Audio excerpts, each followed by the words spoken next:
प्रधानमन्त्री हुने बित्तिकै जसरी धुस्नु पार्नका लागि खेलहरू खेलिया थिए, हुन त अहिले यत्रो ठुलो पार्टी, यत्रो औकात त सबैबाट अब यहाँभन्दा बढी त गोदाई केपी ओलीले पनि के खानु सत्ता अवस्था होइन। राजनीतिक रूपमा सबभन्दा ठुलो चुनौतीमा कोही छ भने प्रचण्ड नै हो।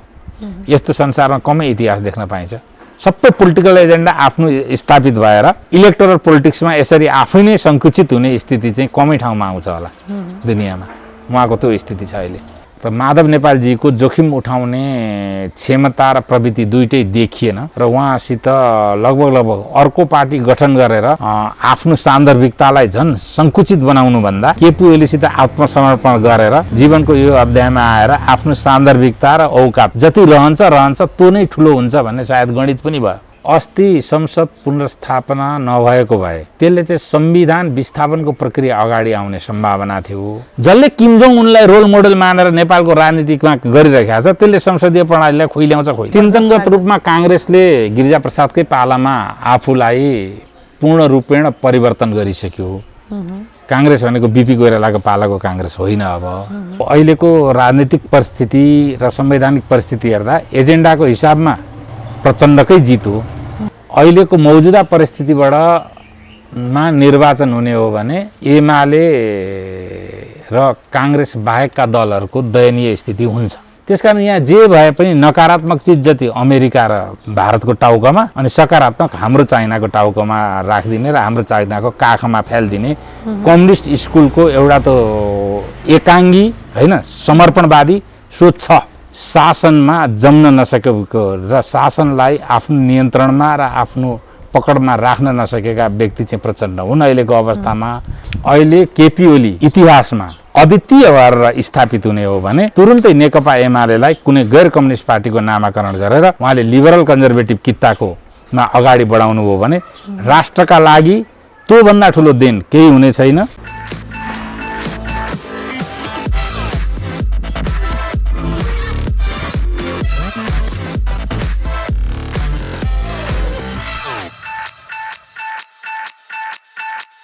नमस्कार, स्वागत छ canadaNepal.com मा। म छु मोनिका सिंह।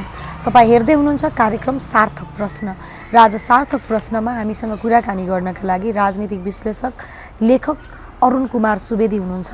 स्वागत छ क्यानाडा नेपालमा। धन्यवाद। तपाईँले नबोली धराइ दिनु भएन। हजुर, अब अहिलेसम्म भगवानको कृपाले आरामै छौँ। हजुर, ओली साँच्चीकै शक्तिशाली नेता भन्न थालेछन् नि मान्छेले। साँच्चीकै ओली शक्तिशाली नेता हो त? शक्तिमा भएन, प्राविधिक रूपले हेर्नुहोस् न। प्राविधिक रूपले पार्लियामेन्टमा ठुलो पार्टी उहाँकै हो, ठुलो पार्टीभित्रको पनि ठुलो गुट उहाँकै हो। उहाँलाई विश्वासको मत नदिए पनि अविश्वासको प्रस्ताव पनि दर्ता गराउन सकेको छैन र संविधान त उहाँलाई हटाउने परिस्थिति पनि निर्माण भएको छैन। भनेपछि त यो सबै संवैधानिक र प्राविधिक स्थितिले उहाँले त शक्तिशाली नै प्रमाणित गरिरहेको छ अहिले। हजुर, हजुर, जस्तो प्रचण्डको हार र ओलीको जित भन्न थालेछन् मान्छेहरूले।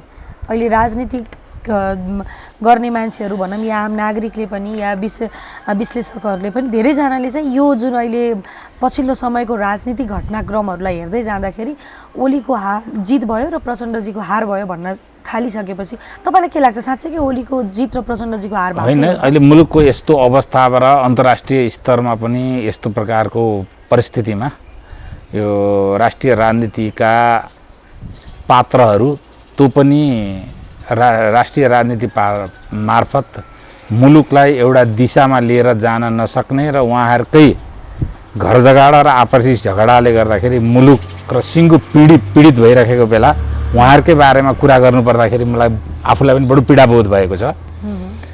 अब यसलाई अब अहिलेको राजनीतिक परिस्थिति र संवैधानिक परिस्थिति हेर्दा एजेन्डाको हिसाबमा चाहिँ प्रचण्डकै जित हो। संविधानका जुन स्थापित एजेन्डाहरू न नेकपा एमालेका र ओलीका हुन् न नेपाली कङ्ग्रेसकै हुन्। ती प्रचण्डकै एजेन्डा हुन्, प्रचण्डकै एजेन्डा स्थापित भएको हुन्। तर आफ्नो राजनीतिक मुद्दा स्थापित गरेर पनि शासनमा जम्न नसकेको र शासनलाई आफ्नो नियन्त्रणमा र आफ्नो पकडमा राख्न नसकेका व्यक्ति चाहिँ प्रचण्ड हुन् अहिलेको अवस्थामा। शासन गर्ने विषयलाई लिएर प्रचण्डको हारै हो। उपरान्त झन् विकराल हार हुने सम्भावना देखिरहेको छु कसैसित तालमेल भएन भने। तर एजेन्डामा भन्नुहुन्छ भने ६३ साल पछाडि एक्लो विजयी भनेको नेकपा माओवादी नै हो। हजुर, जस्तो फेरि अहिले सामाजिक सञ्जालमा कुराहरू उठिरहेको छ, बाबुराम भट्टराई, प्रचण्डजी लगायतका पार्टीहरू चाहिँ भनौँ न एकीकरण गरेर फेरि पनि अध्यक्ष चाहिँ केपी ओलीजीलाई नै मान्ने भन्ने कुराहरू आइरहेको छ। यो प्रस्ताव ओलीजी हुने पनि पुगेको छ भन्ने कुराहरू आइरहेको छ। तपाईँले कतिको सम्भावना देख्नुहुन्छ यो कुराहरू चाहिँ? होइन, यसमा के भने केही यसका यो चर्चा पछाडिका केही अन्तर्राष्ट्रिय डाइमेन्सनहरू पनि छन्, केही राष्ट्रिय डाइमेन्सनहरू पनि छन्। अब यसको सम्भावना के छ भने पहिले पनि अस्वाभाविक एकता हो त पहिले पनि। र अहिले माधव कुमार नेपालजीहरू अहिले जुन अवस्थामा पुग्नु भएको छ त्यो पनि प्राविधिक रूपले के भने अब नेपालभरिको सङ्गठनको स्थिति र पार्टीले निर्वाचन लड्दाखेरि वित्तीय र चाहिँ एजेन्डागत अगाडि बढ्दाखेरि जुन सम्भावित अप्ठ्यारो उहाँहरूले देख्नुभयो त्यो लेखेपछि अहिले चाहिँ सबै हतियार बिसाएर ओलीजी सामु पुग्नुभयो। अब यसको अन्तर्राष्ट्रिय डाइमेन्सन पनि छ। अब त्यसलाई अलिक पछि तपाईँको प्रश्न आएछ भने गरौँला कुरा। अब जुन अहिले प्रचण्डले अप्ठ्यारो खेपिरहेका छन्, दुईटा कम्युनिस्ट पार्टी भएर जनतामा जाँदाखेरि त्यसको क्षति एमाले भन्दा बढी चाहिँ माओवादीले नै बिहोर्नुपर्छ। अहिलेको मौजुदा परिस्थितिबाट निर्वाचन हुने हो भने एमाले र काङ्ग्रेस बाहेकका दलहरूको दयनीय स्थिति हुन्छ। त्यो परिस्थिति प्रचण्ड जतिको चतुर खेलाडीले नबुझ्ने कुरो होइन। काङ्ग्रेससित इलेक्टोरल तालमेल त हुनै सक्दैन। मेयरमासम्म गर्दाखेरि पनि कस्तो परिणति आयो पहिले सबैले बुझेकै हो। अनि स्वाभाविक तालमेल भनेको र सिटको बार्गेनिङ भनेको हारिजिती एमालेसित नै गर्ने हो प्रचण्डले। त्यसका लागि आफ्ना सम्पूर्ण किसिमका शक्तिहरू प्रचण्डले पनि उपयोग गर्लान्।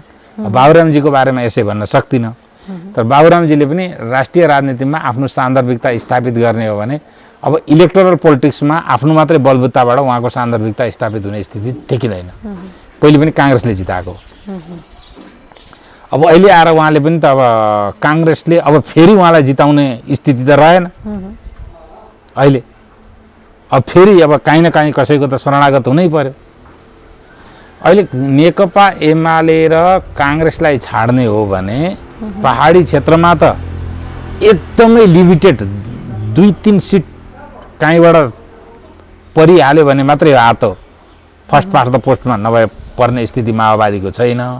समानुपातिकबाट केही सिटहरू आउला र तराईमा चाहिँ नफुटी गयो भने जसपाको एउटा परिस्थिति होला, नभए अरू राजनीतिक दलहरू लगभग नेपालमा बिस्तारै बिस्तारै पाखा लाग्दै गएको अवस्था हो। हजुर, जस्तो लास्टमा आएर चाहिँ भनौँ न यत्रो लामो संसद विघटन भइसकेपछि पुनर्स्थापनाको लागि पछिल्लो समय गरेको राजनीतिक दलहरूको जुन किसिमको विरोध सभाहरू थियो या विभिन्न सम्मेलनहरू थियो, त्यो हेर्दै जाँदाखेरि फेरि लास्टमा आएर चाहिँ अन्तिम चरणमा आएर चाहिँ माधव नेपाल मिल्न जानुलाई चाहिँ व्यक्तिगत कस्तो किसिमको स्वार्थको कारण चाहिँ उहाँ जानुभयो भन्ने पनि एउटा जनमानसमा अलिकति त्यो जिज्ञासाको विषय भएको छ। उहाँले के छ भने जोखिम उठाउन चाहनु भएन।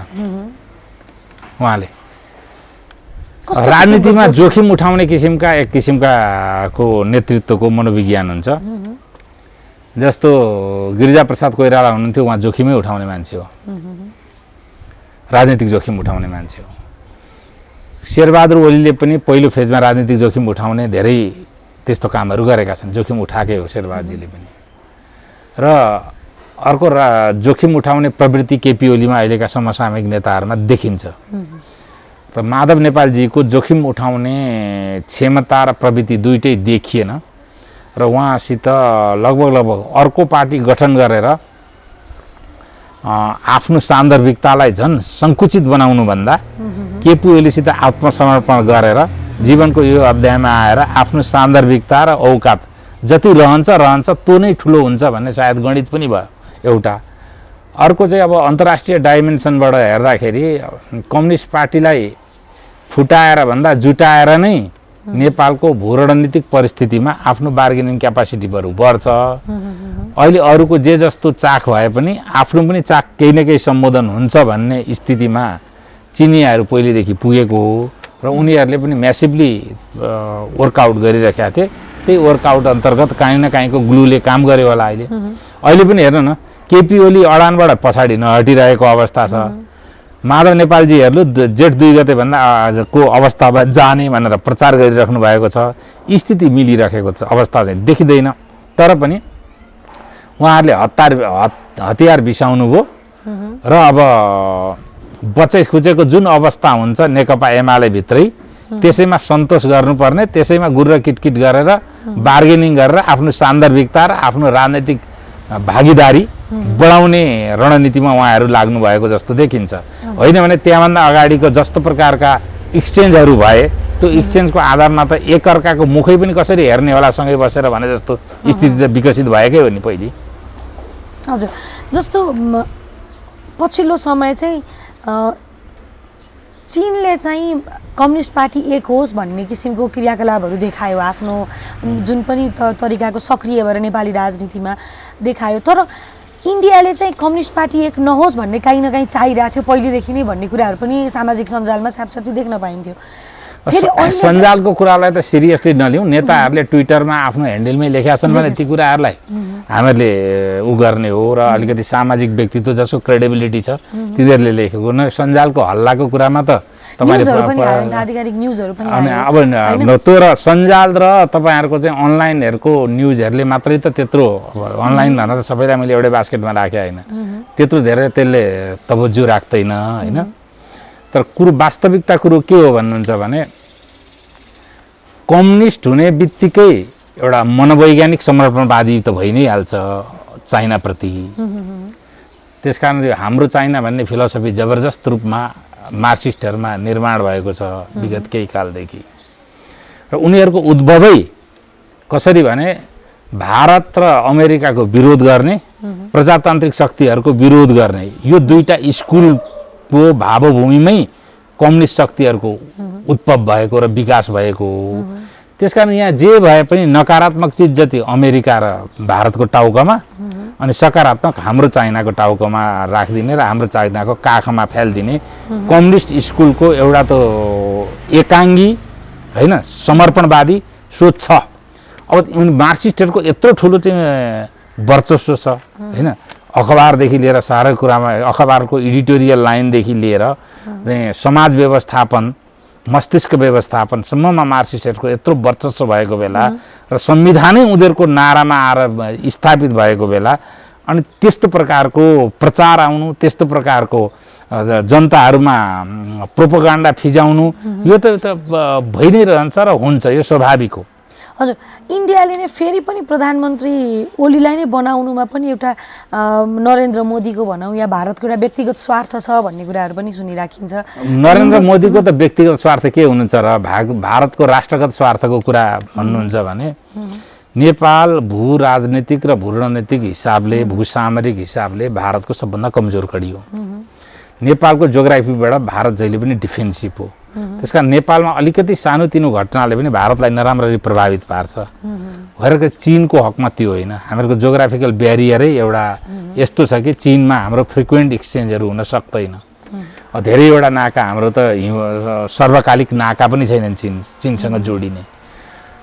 त्यो हिसाबले नेपालको राजनीतिमा आएको अस्थिरता, नेपालको राजनीतिमा आएका चाहिँ भारत विरोधी भावना र भारतले आफू डिफेन्सिभ हुनुपर्ने इस्युहरूप्रति भारत जहिले तहिले चनाखो हुन्छ, स्वाभाविक हो।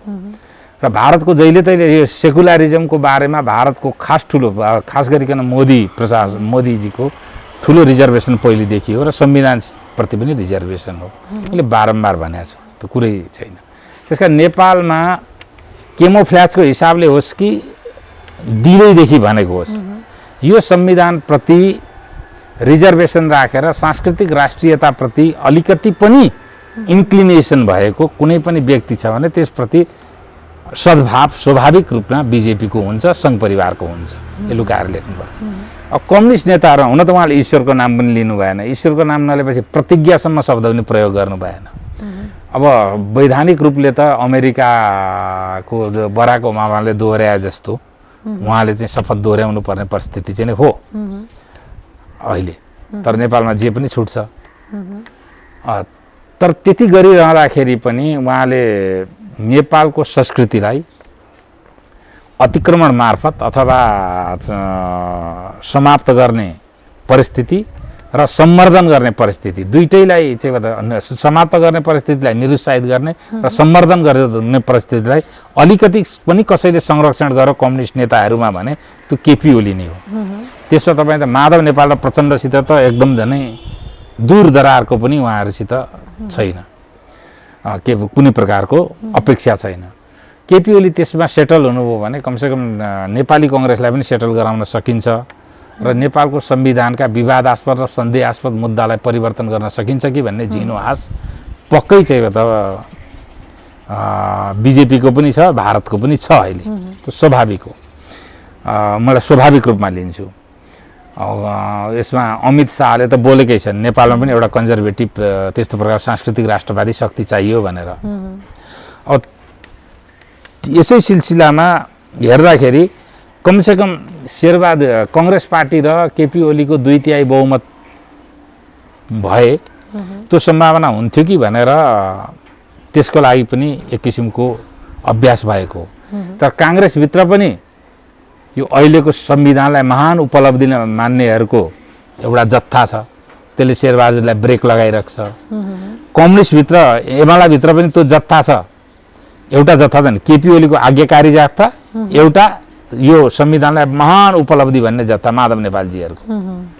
त्यहाँ त फुटेर गइदिएको भए अलिक सहज हुन्थ्यो। अब यहीँ आउँदाखेरि केपी ओलीलाई पनि अब त्यो ब्रेक लागिराख्ने भयो।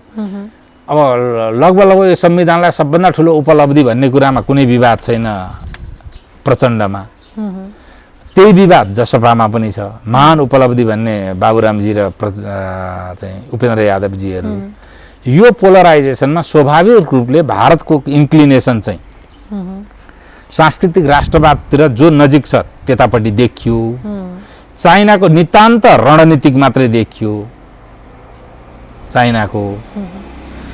अब पश्चिमी देशहरूले स्वाभाविक जो चाहिँ सेकुलरिजमको पक्षधर र यो संविधानका पक्षधर छन् त्यतापट्टि उनीहरूले पक्ष पोषण गर्ने भए यो अवस्था देखियो अहिले। हजुर, जस्तो दिन एकपछि अर्को कदम जसरी प्रधानमन्त्रीज्यूले चालिरहनु भएको छ, राजनीतिक कदम भनौँ होइन, त्यो कदम हेर्दै जाँदाखेरि त कतै न कतैबाट बाहिरी शक्तिबाट सहयोग नआएको भरमा या हिम्मत साहस नदिएको भरमा त यत्रो कदम चाल्न नसक्ने अवस्था पनि देखिन्छ नि राजनीतिक स्थिति हेर्दै जाँदाखेरि। के लाग्छ तपाईँलाई कसको सहयोग त्यसरी? अब धेरै यहाँ चाहिँ तपाईँहरूलाई खास गरिकन युट्युबरहरूलाई यस्ता प्रश्नहरू सोधेर टिआरपी बढाउन आनन्द पनि लाग्छ। म त्यसरी उत्तेजित भएर त टिप्पणी नगरिहालौँ, तर जनताले जान्न पनि जरुरी छ। जान्न जरुरी छ। षड्यन्त्रको थ्योरी अनुसार मान्छेहरूले जनताहरूमा यथेष्ट पोल्युसन पनि मानसिक प्रदूषण पनि फैलाइसकेका छन्। म मानसिक प्रदूषण त्यसरी त खालि हरेक षड्यन्त्रको थ्योरी अनुसार त्यो मानसिक प्रदूषण म फैलाउन चाहन्न जनतालाई। अहिलेको स्पष्ट स्थिति के हो भने नेपालमा जो आए पनि खालि यहाँको जुन इन्स्टेबिलिटी अस्थिरता र यहाँ भएका खराब कामको लागि एकलौटी डम्पिङ साइटको रूपमा डम्पिङ बिनको रूपमा भारत भइआएको छ अहिलेसम्म। त्यसकारण अस्थिरताको अध्याय फेरि पनि आएर केही भयो भने स्वाभाविक रूपले आफूलाई आक्षेप आइपुग्छ भन्ने कुरामा इन्डियन इस्टाब्लिसमेन्ट सचेत रहेकै जस्तो देखिन्छ। उनीहरूले खासै अहिले आन्तरिक पर्मिटेसन कम्बिनेसनबाट जे जस्तो भए हुन्छ। अहिले सत्तामा केपी ओलीजी हुनुहुन्छ र उहाँ अलिकति अरू कम्युनिस्ट नेताभन्दा सापेक्षित रूपमा सांस्कृतिक राष्ट्रियताको लागि अलिकति कम्फर्टेबल जस्तो देखिनु भएको छ। त्यसै अहिले चाहिँ रिलेटिभ सपोर्ट त केपी ओलीको पक्षमा भारतको देखियो, त्यो त प्रष्टै देखियो है। अब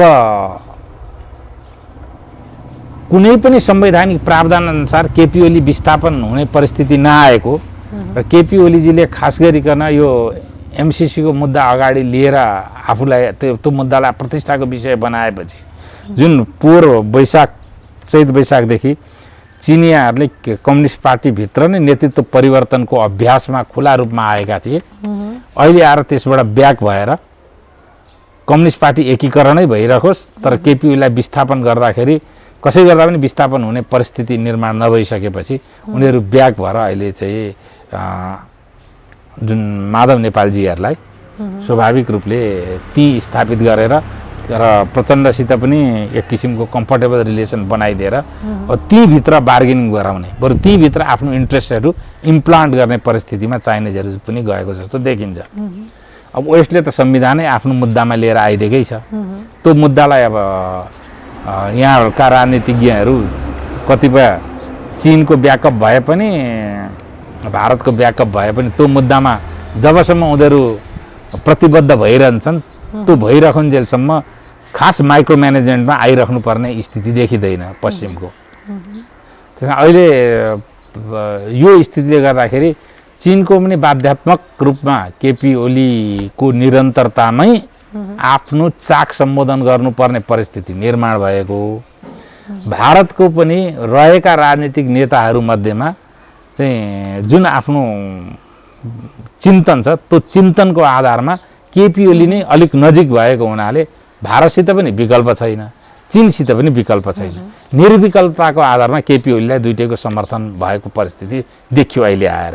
हजुर, जस्तो अहिले हेर्दै जाँदाखेरि त प्रधानमन्त्रीज्यूको हार सँगसँगै पनि जित भयो नि त। यदि अब केही समय पछाडि विश्वासको मत लिन सक्नु हुँदैन भन्ने कुरा पनि आइरहेछ। त्यो भएन भने दोहोरो उहाँको त जितै छैन। विश्वासको मत लिए पनि उहाँले अब अर्को निर्वाचन गराउने हिसाबले आफै प्रधानमन्त्रीमा आसीन हुने हो।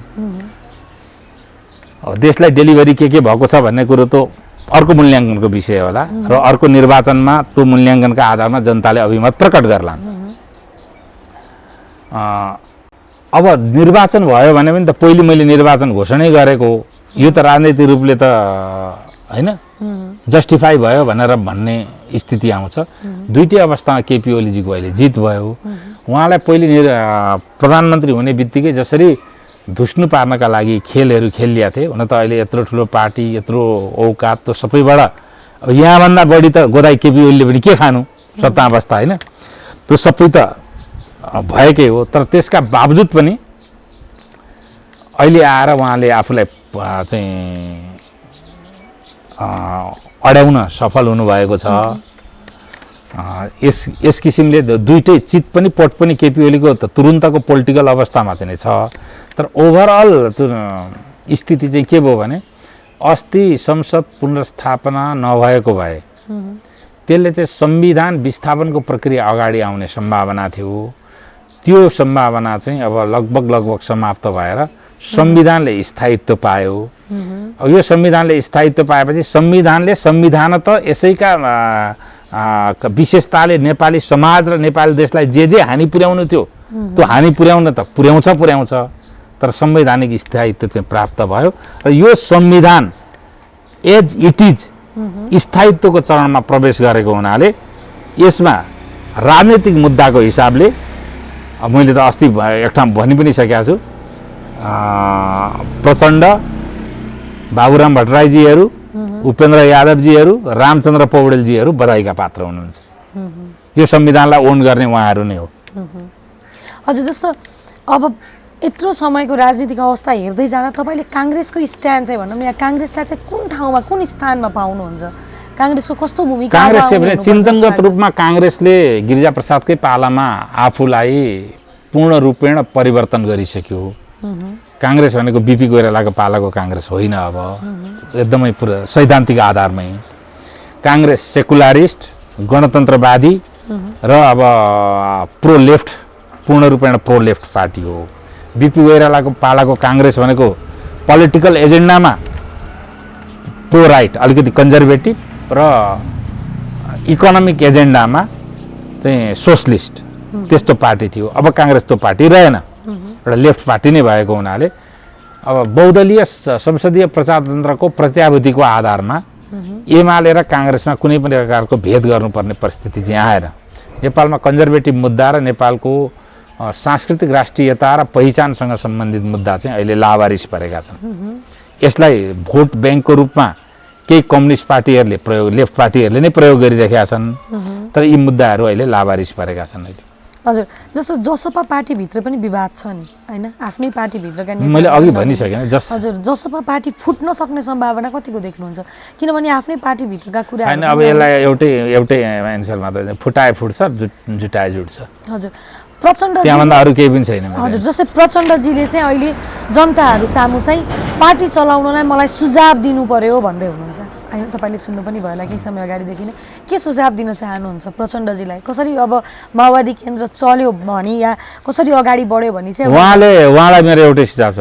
राजनीतिक रूपले उहाँका एजेन्डा स्थापित भइसकेको हुनाले अब यी एजेन्डा स्थापित भइसकेपछि माओवादी पार्टीको कुनै सान्दर्भिकता छैन भनेर या त एमालेमा विलय गरिदिनुहोस्, होइन भने उहाँको राजनीतिक भविष्य म देख्दैन। मेरो सुझाव यही हो उहाँलाई। नदेख्नुको कारण ठ्याक्कै भन्नुपर्दा 1 2 3 मा केही त्यस्तो एउटा जनस्तरसम्म प्राविधिक रूपले उहाँहरूको सङ्गठन र जनताको अभिमत जुन प्रकारले प्रकट भइरहेको छ त्यसरी पुगेको पनि छैन। अब बिस्तारै बिस्तारै गैर मार्क्सिस्ट जनमत, गैर कम्युनिस्ट जनमत निर्माण हुँदाखेरि त्यो काङ्ग्रेस र अरू त्यस्तै पार्टीहरूसित जाने, काङ्ग्रेस पनि अब प्रो लेफ्ट नै भए पनि अब लेफ्टमा सबभन्दा शक्तिशाली चाहिँ एमाले नै भएको हुनाले त्यसलाई जो लेफ्ट भोटरहरू छ, एन्टी कङ्ग्रेस भोटरहरू छ, तिनीहरूले एमालेलाई नै भोट दिने परिस्थिति छ। किन भोट डिभाइड गर्दाखेरि यसको यो मुभमेन्टकै सङ्कट आउँछ भनेर त्यो स्थितिले गर्दाखेरि उहाँलाई पार्टी चलाउन होइन, पार्टी त उहाँले यही स्थितिमा चल्न त चल्छ तर पहिलेको जनमोर्चा जस्तो भएर चल्न सक्छ, होइन भने उहाँ अहिले सबभन्दा बढी राजनीतिक रूपमा सबभन्दा ठुलो चुनौतीमा कोही छ भने प्रचण्ड नै हो। यस्तो संसारमा कमै इतिहास देख्न पाइन्छ। सबै पोलिटिकल एजेन्डा आफ्नो स्थापित भएर इलेक्टोरल पोलिटिक्समा यसरी आफै नै सङ्कुचित हुने स्थिति चाहिँ कमै ठाउँमा आउँछ होला दुनियाँमा। उहाँको त्यो स्थिति छ अहिले। साँच्चीकै यति बेला संसदीय व्यवस्था चाहिँ भनौँ न अब असफल भयो भनिरहेछन् सबैजनाले। केही समय अगाडि तपाईँले एकदम होइन, त्यो भएकै होइन। संसदीय व्यवस्थालाई बुझ्न जरुरी छ। कम्युनिस्टहरूमा त्यो खास गरी कम्युनिस्ट भावभूमिका मान्छेहरूले यो प्रचार पनि गरिरहेका छन् र यो वामपन्थीहरूको प्रचार शैली यति सबल हुन्छ कि त्यो प्रचार शैली हो भनेर यिनीहरू सदा गोएबल्स त हिटलरका सञ्चार मन्त्री भए, तर गोएबल्सका सबभन्दा बढी चेलाहरू चाहिँ कम्युनिस्टहरू नै हुन्छन् दुनियाँमा। त्यो जस्तो लाग्छ, तर होइन। यसको विकल्प भनेको दुईटा प्रणाली, एउटा फ्रेन्च प्रणाली, अर्को अमेरिकन प्रणाली, अथवा अमेरिकन पनि नभनौँ, अझ चाहिँ मतलब फिलिपिन्स अथवा इन्डोनेसियाको प्रणाली, राष्ट्रपतीय प्रणाली। सिधै राष्ट्रपतिले नै क्याबिनेट गठन गर्ने प्रणाली, प्रत्यक्ष निर्वाचित राष्ट्रपतिले एउटा, अर्को चाहिँ तपाईँको राष्ट्रपतिले प्रधानमन्त्रीलाईमा सेयरिङ हुने। यी दुईटै प्रणालीमा सार्वभौम सत्ता त संसदमै हुन्छ। प्रत्यक्ष निर्वाचित राष्ट्रपति भए पनि 2/3 बहुमतले संसदले त्यसलाई फाल्न सक्छ। एक। दोस्रो कुरो, कानुन, संविधान सबै कुरो संशोधन गर्ने र बनाउने, संविधानलाई विस्थापित गरेर अर्को संविधान बनाउने अधिकार पनि पार्लियामेन्टमै हुन्छ। त्यसकारण जनताको सार्वभौम सत्ता चाहिँ पार्लियामेन्टमा निहित भएको हुनाले कार्यकारी प्रमुख पनि पार्लियामेन्टले नै चुन्नुपर्छ भन्ने सिद्धान्तमा आधारित बहुदलीय संसदीय व्यवस्था हो। वेस्टमिन्स्टर शैली यो हो। तर यो शैलीसित केही खराबी छैन, तर यसको विकृति आएको दुईटा कारण हो। पहिली, सार्वभौम सत्ता ममा केन्द्रित हुनुपर्छ भन्ने राज संस्था जहिले तहिले 19 सालको संविधान पनि सार्वभौम सत्ता आफूमा राखेकै हो। पछि पनि राजाहरूलाई जहिले पनि सार्वभौम भने हामी हो भन्ने लाग्ने। त्यही राजासित सार्वभौम सत्ता संसदमा हुनुपर्छ भन्ने राजनीतिक शक्ति काङ्ग्रेसको सहकार्य पनि सार्वभौम सत्ता ममा हुनुपर्छ भन्ने राज संस्थासित भयो। त्यसकारण त्यो असफल जस्तो देखियो, किनभने त्यो दुईटा भावनाको सहअस्तित्वमा बस्नै सक्दैन थियो। राज संस्थाले कि समर्पण गरेर बेलायतको अथवा जापानको जस्तो राज संस्था हुनु पर्थ्यो, त्यो नभएपछि सँगै बस्न सकेन। एउटा परिणाम आयो राज संस्थाको बारेमा। कम्युनिस्टहरूको पनि त्यही हो। कम्युनिस्टहरू भनेको एउटा एकदलीय सर्वसत्तावादको स्कुलबाट हुर्किएका आएका र त्यही लागू हुनुपर्छ भन्ने भावभूमिका मानिसहरू हुन्। प्रशस्त अब लीलामणि पौडेलको रोल मोडल को हो? किम जोङ उन। जसले किम जोङ उनलाई रोल मोडल मानेर नेपालको राजनीतिमा गरिरहेका छ त्यसले संसदीय प्रणालीलाई खोइल्याउँछ। अनि तिनीहरूसितै सहअस्तित्व संसदीय प्रणाली मान्नेहरू सहअस्तित्वमा बस्नु परेको हुनाले त्यसमा चाहिँ अब सम्झौता र सहअस्तित्वको वातावरण भएन। तिनीहरूसित सम्झौता गर्ने बित्तिकै संसदीय प्रणालीको मर्मभन्दा विपरीतका कामहरू भइहाल्छन्। त्यसकारण यो सबभन्दा ठुलो समस्या चाहिँ संसदीय प्रणाली मान्ने शक्तिले कहिले संसद त्यसकै विरोधी राजासित सम्झौता गर्नुपर्ने, कहिले त्यसकै विरोधी कम्युनिस्टसित सम्झौता गर्नुपर्ने भएको हुनाले यी सारा विकृतिहरू आएका हुन्। संसदीय प्रणालीका विकृति होइनन्, यी दुईटा संसदीय प्रणालीका विरोधीहरूसित सहअस्तित्वमा बस्नुपर्ने अवस्थाको कारणले आएका विकृतिहरू हुन्। अहिलेको राजनीतिक अवस्था हेर्दै जाँदाखेरि तपाईँलाई देश कुन दिशातर्फ गइरहेछ जस्तो लाग्छ? कदाचित यस्तो नहोस्, देश अर्को गम्भीर अराजकताको दिशामा गइरहेको छ। हामीहरूले आफ्नो विदेश सम्बन्ध र आफ्नो सुरक्षा संवेदनशीलता, छिमेकहरूको सुरक्षा संवेदनशीलता र अन्तर्राष्ट्रिय राजनीतिमा भइरहेको संवेदनशीलतालाई मनन गरेनौँ भने हाम्रा दुर्दिनहरू सन्निकट छन्। कदाचित त्यस्तो नहोस्। तपाईँको नजरमा सम्माननीय प्रधानमन्त्रीज्यू सफल प्रधानमन्त्री या असफल प्रधानमन्त्री? त्यसरी एसर्टिभली भन्दै इतिहासमा पछि मूल्याङ्कन हुँदै गर्ला। म अहिले एउटा पुस्तक पनि लेख्दैछु इतिहासको अपव्याख्या भनेर।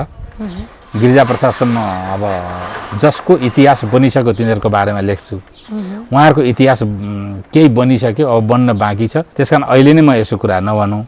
तर अहिलेसम्म उहाँले शासन चलाउनु भयो, उहाँमा अलिकति बडबोलेपन बढी देखियो। तर अब धेरैवटाको व्यवस्थापनको कमजोरीहरू पनि देखियो। तर उहाँको सपना देख्ने जुन शैली छ त्यो शैलीको म बेपत्तो किसिमको फ्यान पनि हुँ। र धेरै ठाउँ उहाँकै पार्टीले उहाँका सपनाका शैलीहरूलाई इन्डोर्स नगर्दाखेरि पनि मैले चाहिँ ओकालत गरी हिँडेको मान्छे पनि हो। र उहाँको पार्टीले लिएको सिद्धान्तप्रति घनघोर आपत्ति राख्ने मान्छे हुँ म। तर पनि उहाँको अब व्यक्तिगत रूपमा केही उहाँको चाहिँ म त शैलीहरूको म सित सहमति पनि राख्छु। तर उहाँको पनि त जुन कार्यशैली जे जति आए पनि त्यो केपी ओलीको मात्रै त होइन, सिङ्गो कम्युनिस्ट पार्टीको। नेक्स्ट कम्युनिस्ट पार्टीको ह्याङओभर र कम्युनिस्ट पार्टीको बडले ल्याउने विकृतिहरूबाट अहिलेसम्म पनि प्रधानमन्त्रीजी मुक्त हुनु भएको छैन। उहाँलाई त मैले त भद्र सल्लाह पनि दिएको, एउटा लिबरल कन्जर्भेटिभ पार्टीलाई लिड गर्नुहोस्, यो कम्युनिस्ट भन्ने नाम र झन्डा छोडिदिनुहोस् भनेर पहिले पनि सल्लाह दिएको हो। अहिले केपी ओली इतिहासमा अद्वितीय भएर स्थापित हुने हो भने तुरुन्तै नेकपा एमालेलाई कुनै गैर कम्युनिस्ट पार्टीको नामाकरण गरेर उहाँले लिबरल कन्जर्भेटिभ कित्ताकोमा अगाडि बढाउनु हो भने राष्ट्रका लागि त्योभन्दा ठुलो देन केही हुने छैन। उहाँ लेक वालेन्सा जस्तो हुन सक्नुहुनेछ, उहाँ आङ सान सुकी जस्तो हुन सक्नुहुनेछ। त्यो भएन भने उहाँ पनि एउटा सामान्य एउटा सेड्युलमा आएको कम्युनिस्ट नेताको रूपमा मात्रै उहाँलाई इतिहासले ग्रहण गर्नेछ। इतिहास निर्माण गर्ने सबैलाई अवसर मिल्दैन, उहाँलाई त्यो अवसर मिलेको छ। हजुर, समय दिनुभयो, धेरै धेरै धन्यवाद अरुणजी। अब म पनि एकदम एकान्तवासै बसिरहेका, कसैसित बोल्न पनि नगएको, तपाईँ मेरो चाहिँ हाउजिङ परिसरमै आएर यो लिनुभयो। यद्यपि यो अहिलेको राजनीतिको बारेमा मेरो एउटै टिप्पणी छ, सुनिसी दासता। यो सुनिसी दासतामाथि पनि केही मैले टिप्पणी गरेँ। अब तपाईँका श्रोताहरूलाई, दर्शकहरूलाई अन्यथा लाग्यो भने क्षमा दिनु होला। धन्यवाद।